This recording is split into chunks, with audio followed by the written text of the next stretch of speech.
Welcome to the Gourds and Pomegranates podcast, talking common sense for church communications. Here's Hannah and Joe.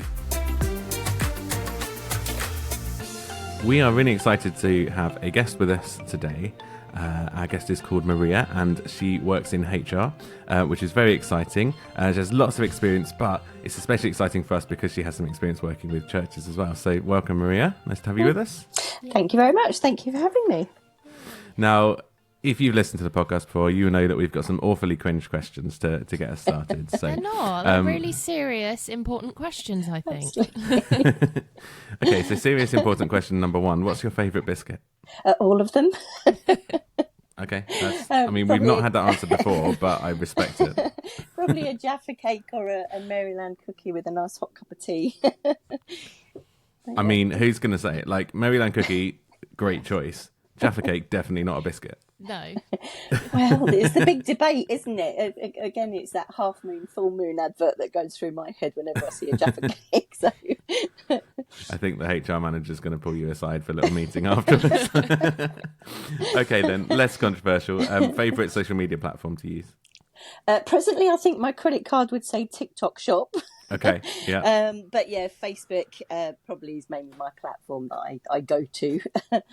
I've kind of got a love-hate relationship with social media at the moment, which is not good as a business owner. Yeah. But yeah. Nice. Do you have any podcasts that you listen to? Any favourite ones? Yeah, from a Christian perspective, Stephen Furtick. I listen to a lot of Stephen Furtick, Elevation Church in North Carolina. I love Simon Sinek at the moment, and listening to a lot of his stuff, and Diary of CEO with Stephen Bartlett. Of course. Yeah, it depends what mood I'm in and what catches my attention, I think. Nice. And then final, most important question, gourd or pomegranates?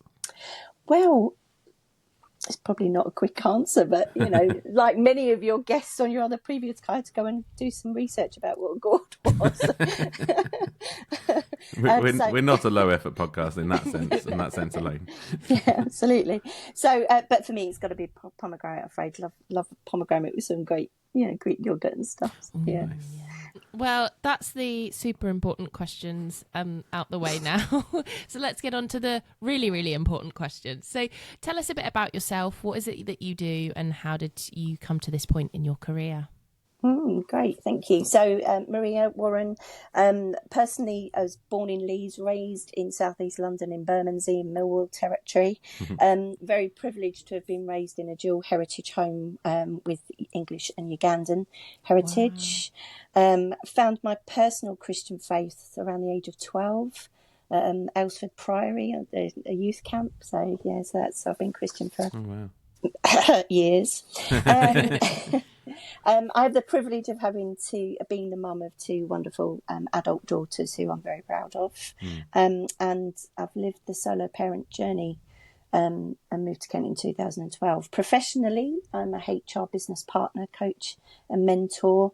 I'm a chartered member of CIPD, and I'm a certified John Maxwell leadership coach as well. So had a very successful career, 30 years in the civil service, worked with some wonderfully passionate, dedicated, committed people to strategizing and delivering public services. And in 2021, I launched my own HR consultancy because I'm passionate about bringing HR and coaching and mentoring to the Christian environment, particularly churches, from a strategic point of view, obviously, and that sort of thing. So, yeah, that's me, I think, in a nutshell. And why is that? Where does that passion come from?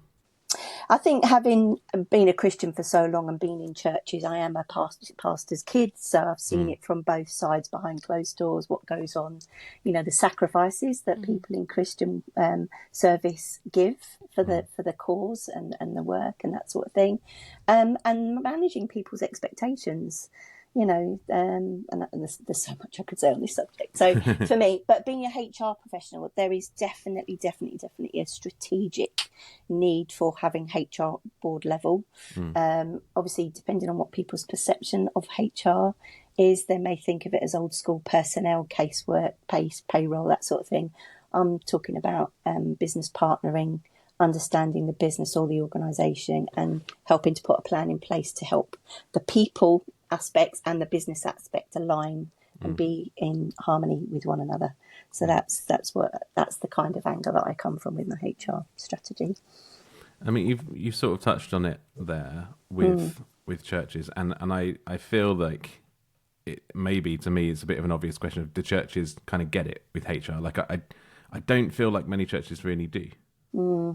I personally, I don't think they do. I think they are increasingly more and more. Definitely the last two church communities that I've been part of, and particularly the one that I'm part of at the moment, definitely have got HR influence at that strategy level, because their communication strategies there, the way that they deal with things, the way that they set up and work as teams, and that sort of thing. You can kind of, from my perspective, you can generally go into an organisation and see what a strategic influence HR has had as part of the way they do things and the way they operate. But I think wherever you've got a body of people, you need to have that strategic people and organisational alignment in place. Yeah. So what is it that's sort of unique about churches when it comes to HR? I mean, an obvious thing is you're dealing with volunteers, but there are other things as well that churches have to consider, that either that businesses wouldn't ever have to consider, or maybe the other way around, that like business, it's so obvious they have to consider it and churches just don't. Like what makes churches different?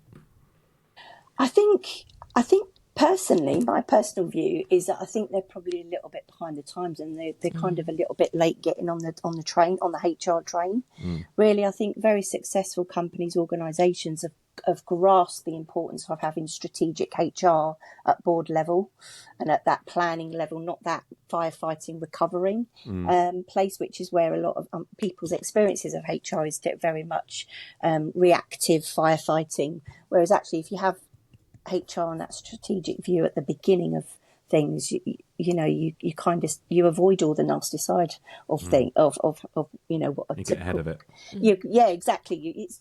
That's the whole point of strategy, right? Is that you're planning. So for me, I think the uniqueness is that we have a spiritual perspective. Obviously, as Christians, that's about biblical principles and teachings. Some people perceive them as conflicting sometimes with legal practices and governance, charity commissions, legal, if you've got employees, you've got employment law. Sometimes people think that being in a spiritual, obviously because we're talking about Christians, but I think any faith that has a spiritual angle, you can very often hear people talking about, oh, God will sort it out, trust God. But they've still got to put the work in to make sure, because we're still dealing with human beings. So it's getting the balance. Stewardship, right? Yeah, exactly. And it's that wisely godly stewardship. And for me, a lot of HR practices are based on biblical principles. Grievance procedure is take your concern to the individual. If that doesn't help, take it to the next level. If that doesn't help, expose it. That's a grievance procedure. In my view. So yeah. And hopefully the laws of the land, in large part, will line up with that, and not just the employment law, but like think about safeguarding, for example. Absolutely. That's such a biblical principle, to be looking out for people and like really caring about them. Yeah. Obviously, not 100% of any country's laws are ever going to 100% line up with the Bible, but we'd hope that that's the case. Yeah. Yeah, absolutely. But they can work in harmony. There will be some things that are, going to be different, but they can work in harmony to a level, I believe. So if we sort of dig deeper and think about the people within churches, what are the biggest challenges that they face by those working within a church? So whether that's paid staff or volunteers.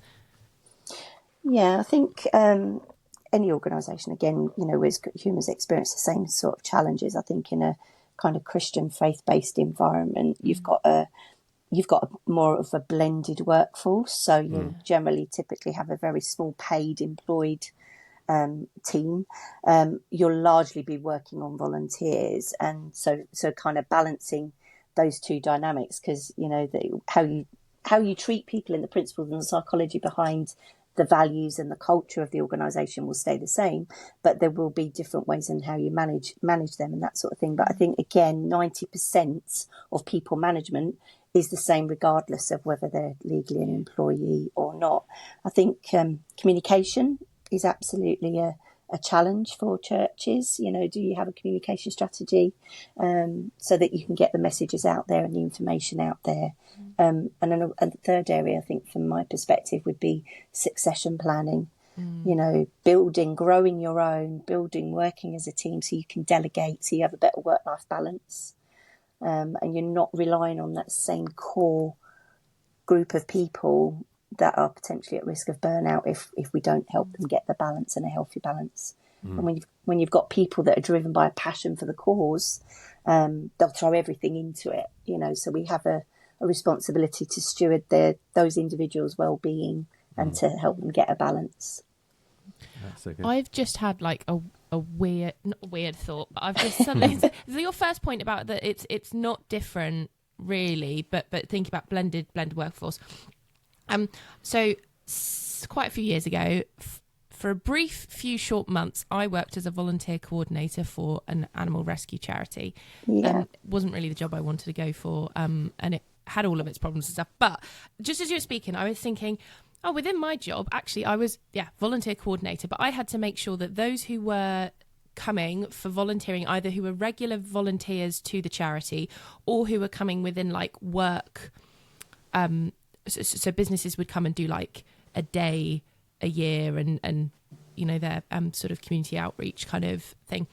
I mean, I was just thinking, we had like things I had to go through with everyone who would be there, and they had to like sort of do a mini health and safety and a risk assessment and this and that and the whatever kind of, you know, I had to do things to make sure that they could get involved and volunteer. And I was just thinking, we don't do that in churches, like partly probably because we're so grateful for anyone to come and volunteer that we don't want to put them off, but actually we don't acknowledge those who are volunteering. It's sort of just like, well, yeah, you volunteer, rather than thank you for volunteering, you know, and serving within the church. Do you think that's because pride gets wrapped up in it, or the fear of pride and the fear of like pointing out that person's doing more than this person over here, and so we just hold off completely from like congratulating or thanking anyone? I mean, I think it's just, we just don't acknowledge that because the job is, you know, It's expected. Yeah, or that we should just be thanking the minister or something, or the worship band because they're at the front, whereas we don't really want to be thanking the person who's, I don't know, cleaning the toilets or moving the chairs every week and stuff. But yeah, sorry, that's. I mean, it's not really a question, but I was just as you're speaking, then I was thinking, actually, that's such a thing. We don't treat volunteers within churches in the same way that we treat employed staff, just in terms of actually kind of protecting and acknowledging. Yeah, exactly. And that kind of feeds back to, I think that's where churches have missed a trick by getting some of this corporate knowledge and corporate skill sets into the church environment. Generally a church, as with any small, you know, organisation or a sole trader, you know, they'll start as it's a vision, it's their passion, it'll start and it'll grow and it'll grow and grow. But if they've not put the infrastructure in to support the growth, then they're just doing things off the back of a fag packet, is my expression that I use. And before you know it, it's this great big thing that they've got no control over, but they haven't got the time to sit back and plan it and do CEO and in time. UK churches, a lot of the time, that vision, that initial vision, was well over 100 years ago. Yeah, possibly in some cases, yeah. Or it's such a high turnover of people, of either volunteers or paid staff, that vision is sort of, oh, it's just what we do now because... Yeah, and coping strategies, because when people are stressed, right, or they're busy, they'll default to their coping strategies. And people who have stayed there, they've been there for years and they've seen people come and go, the hurts that can cause for them then gives them resistance to almost, whether they're consciously or unconsciously doing it, engage with new people coming in to delegate and to build up. And so you've got to have this constant culture and behaviour of, this thing's going to grow, it's going to morph, people are going to come and go. How do we support the cause and the vision and keep the vision alive, so that either we keep people on board and, you know, it works harmoniously, or we just accept that that's just going to be the way that life is and that's the way it's going to go. So don't take it personally, you know, just have things in place to cope with it. I mean, continuing that thought then, if we are working with volunteers, how can we best take care of them? Like, are there things that generally churches aren't doing that we should start doing tomorrow, no questions asked, like regardless of whether you know the organisation or not? You know? Yeah, I think each church is different. They've all got their different MO, the USP and that sort of thing, and they'll all do things in the way that they think is the right thing to do. For me, coming at it from a HR perspective, it's about building that team culture. You are a team. You're in it together, whether you're paid or unpaid. We're in it together. It's about keeping the vision alive. It's about keeping goals, it sounds like corporate language, but actually that's how you keep people engaged with the cause, is reminding them of the vision and the cause and why we're doing it. A team that you've got, be realistic up front. What is the expectation? What do you need from your team? And what can each of your team members commit to and to do well, rather than be a jack of all trades and a master of none? So again, it's that whole thing of being realistic. I remember being in one church, and I was like, we need to bring in rotas. These people have got busy lives, they've got families, they've got, let's bring in rotas. Let's give them the opportunity to say when they're available, and work with that as the foundation, and then build on filling the gaps where you can. But I was point blankly not told, no, we don't want rotas because we don't want it to look like people are at work. I'm like, but you're an organisation that's relying on these people. It's really interesting. We're going through the process at the moment of, we're still going to have rotas. People will still take it in turns, if you put it that way. But moving towards that team dynamic instead of a focus on rotas. Yeah. Because there's been the attitude, or you can have the attitude, that rotas are things that you just kind of turn up for and do, whereas a team is something that you're part of the whole time. But it's how those things fit together, because you still need the processes and structure in place. Even if you've got a team that loves each other, hangs out with each other every week, you still actually need to get the stuff done, right? Yeah, absolutely. And I think it's about creating an environment where it's a team that people want to be part of, that they want to belong. Because if people feel that they belong, then they'll come, they'll turn up. But again, we've got the responsibility for not letting individuals burn out. There are some people that might want to be there and be part of it, but because of life commitments, they can't be there as much as other people. So let's help people manage people's expectations. Yeah, and it's hard to do that when we're desperate for volunteers. Exactly. So it's a chicken and egg situation sometimes, I think, isn't it?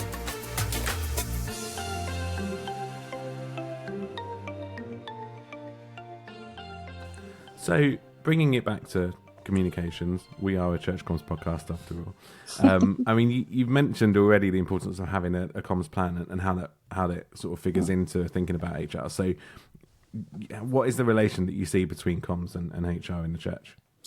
Comms is absolutely key to keep your people or your body of people engaged, informed, notified of what's going on in the church. So for me, communication strategy is, how are you going to communicate? When are you going to communicate? What platforms you're going to use? Who's responsible for those? And having a range of communication, because some people would work better with email, some better with social media. And of course, we've got five, potentially 6 generations in our church communities. They all communicate differently. So it's knowing the needs of our people, and at least having 3 or 4 of those ways of communicating in place. Yeah. And thinking into, we've talked a little bit in the past about kind of crisis strategy, like more of a PR response sort of thing. And that's something which I think a lot of churches don't even think about, because we just think it won't happen. But even without it being a super dramatic situation, I mean, some situations are delicate. So think of an example of if someone leaves the staff team, it's not been dramatic in any sense, but they've left and there's a little bit of hurt or whatever. How do we then deal with that, in that we might have loads of sermons on Facebook with them preaching, or they might have, prepared loads of videos for us, and so people are still seeing their face, and it's, potentially problematic. How do we deal with situations like that are kind of sensitive and delicate, even if they're not like that contentious? How do we think about that from an HR perspective, at least?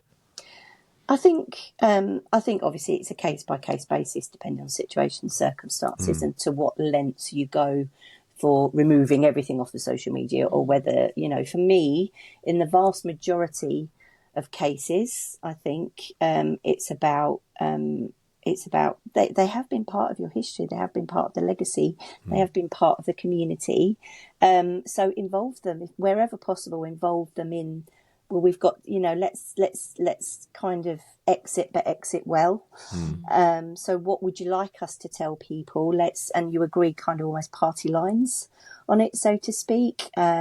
Definitely, do an announcement to explain the circumstances wherever possible, bless them out. Would be something that I would highly encourage. And then obviously if you're talking about having to explain to, a level of, getting the balance with the information that's handed out, breaking confidentiality and throwing anybody under the bus or causing more harm or hurt. Just involve the person where you can, I think. I think another area kind of brings back, I think another area that we don't teach very well in churches, and obviously I'm speaking in the widest sense, is healthy conflict resolution. Yeah. We don't teach that, but again, that's biblical principles again. People tend to, sweep it under the carpet or smoke screen it with, just forgive them. But actually that's a human being that's been hurt by that, or misunderstanding or miscommunication. So again, we still need to do something with that so that it becomes restorative. Either it's a solution, prevent it where we can, be solution focused and be restorative wherever possible. So through HR, you can have qualified mediators, how to deal with psychological safety. Those are all sorts of things that you can kind of teach and build within the culture and the community that you're in. I think, we might like to think sometimes that if there's a conflict and it's over the initial phase, but there's still that hurt there and it's not been dealt with. I think sometimes we think, well, in a bigger church, that's fine. They can just kind of not be near each other. But it can still fester there. Equally, I think you can imagine that in a smaller church, well, they're going to have to deal with it and resolve it because there's only 20 people there. So they're going to see each other every week. And equally, even in smaller churches, I've seen that thing go on in a unhelpful way for far too long. Yeah. So yeah, I mean, mediation, I guess, is one way. Are there any other ways or things that we need to be thinking about in terms of that conflict resolution? Just building a culture where it's okay for people to disagree and not agree with each other. It's okay. But it's about having that communication where it's not conflict. It's actually potentially maybe an awkward or a difficult conversation. It's only conflict when one person makes it conflict. You'd like to think that being a Christian, where our biblical teachings is about forgiveness and repentance, you'd like to think that would come naturally. But again, you're talking about human beings that have got hurts. Depending where they're in their maturity with their faith will determine how applied that how much they can apply that repentance and forgiveness in their own lives, never mind the dynamics in a church community. I think the worst thing that we could do is not say anything at all and almost allow the person to sneak out the back door. I think that does actually a lot more damage. It may feel like it's an easy, but actually in the longer run, it does more damage, because people still know those people. There's always touch points, right? And in the absence of information, people are going to draw their own conclusions and they're all going to be talking about it and then responding out of their own, whether they're with this person or with that person. And that's where you then start to get church divides, which is very, very, very upsetting to see. Unfortunately, I've been, kind of peripherals of being in a church that I love that just have had breakdowns and they've split, and the damage that causes. It really does come to a place of people coming back to God and repenting and forgiving one another, but still working through the process of reconciling it. Yeah. And I can speak to having seen the reconciliation in action as well, and having people in the church who are very good, gifted reconcilers, but it takes that active effort to do it. That we can't just assume it's going to happen and hope. We can obviously pray for people. We can pray that the Holy Spirit works in them, and I'm sure there are cases when that's the case. But part of our pastoral responsibility as a church is to help that happen, where we know that whether they know there's conflict there or conflict has happened. Yeah. And I think having that as up from the pulpit, this is the culture, this is the way that we behave, and our culture of, where there are disagreements or upsets or whatever, this is the expectation of each of the people that are part of the community to deal with it in a godly, constructive, positive way, so that it doesn't become destructive. And I don't personally think we do that enough. So if churches are new to thinking about HR and, haven't really thought much about employment law at all, I'm guessing in most cases there will be some support from associations, dioceses, circuits and whatnot. But if they've not really had a chance to think about it before, or things are growing for them, where is a good place for them to get started? I think look to their own community. Is there somebody in their community that has got a HR or a psychological business background that can kind of bring that expertise at board level, so that they're in that planning embryonic stage of, we're going to do this, what's going to, so you can plan it out and that sort of thing.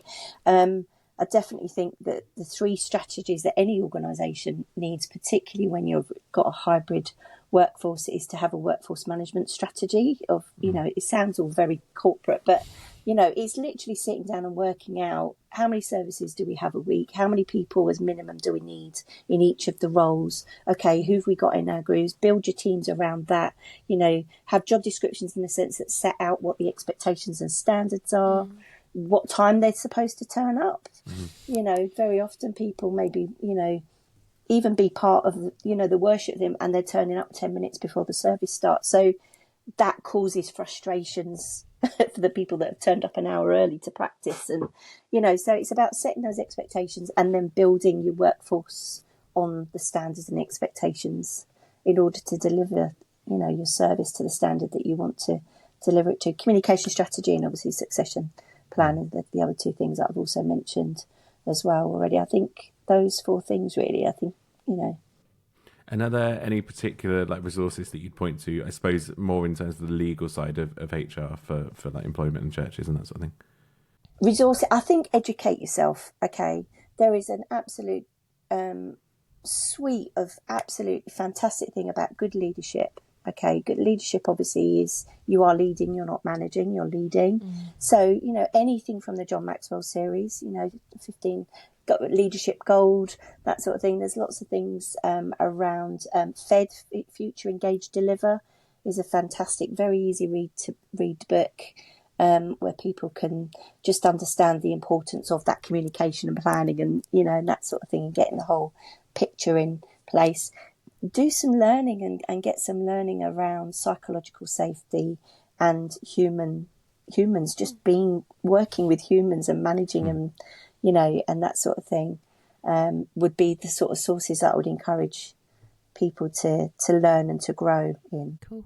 Oh, that's really, to be honest, I'm not a leader in a church or anything, but actually I think those last few points are helpful for anyone to kind of just be aware of, because I think it does help you to understand leaders as well, and just understanding the dynamics of things. Yeah, understand how you volunteer as well as how to lead volunteers. Yeah, how to volunteer and how to volunteer well. And also volunteers, from the volunteers' perspective, they are giving up their time because they're passionate about the cause. But sometimes, very often, what you find is it tips over into people feeling obliged to do it, or they have to do it because they know that nobody else is going to step forward, which then swings back to, well, what's your workforce management strategy? What's your succession plan to prevent people getting into that begrudgingly doing it? Because then that fosters a whole different loads of behaviours and culture that can come into any organisation. Again, what I've said today is not just for church. Obviously, we're talking about the church context, but it's any community that's reliant on people. Yeah, that's a good point.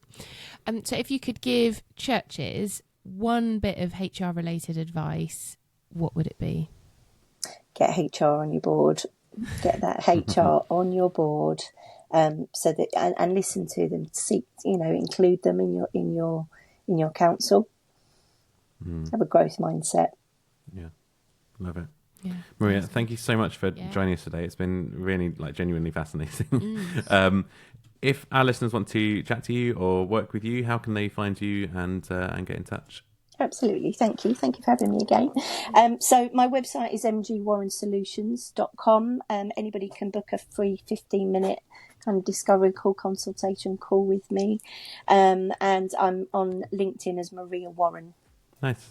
There you go. And we'll put links to that in the show notes as well. Lovely. Brilliant. Thanks, Maria. Thank you so much, guys. Gourds and Pomegranates is brought to you by Joe Gallant and Hannah Fleming Hill. You can find episode transcripts and contact the show via gppodcast.uk.